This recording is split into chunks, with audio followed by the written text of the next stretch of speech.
Sales tax was critical to avoiding fiscal disaster for Mobile. Where's the crisis now? The tax revenue isn't meeting the city's original expectations. That was a question raised by one council member yesterday.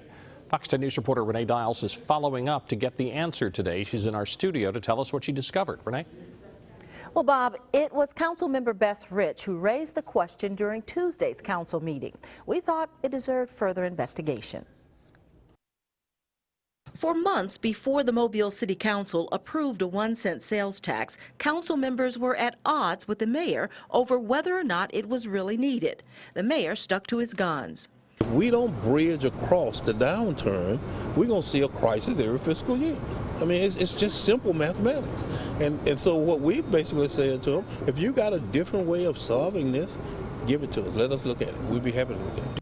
The tax was approved in October, but since then, sales tax revenue for the city is less than half of what was anticipated for this period. Beth Rich indicated Tuesday if the mayor's previous dire predictions were accurate, there should be more signs of the city struggling with a huge deficit. At one point it was 29, even though some of us felt like it was not that big of a gap.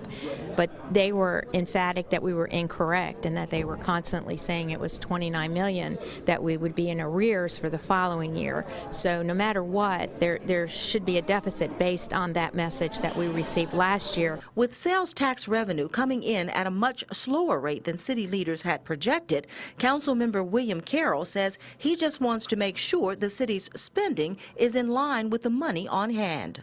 What we're realizing is actual revenue versus projected revenue. Actual revenue could be slow to come in, it could be fast to come in. It doesn't mean that the revenue will not be realized during the year, but what we have to be careful of is what our spending habits are at this point in time with the actual revenue that we have.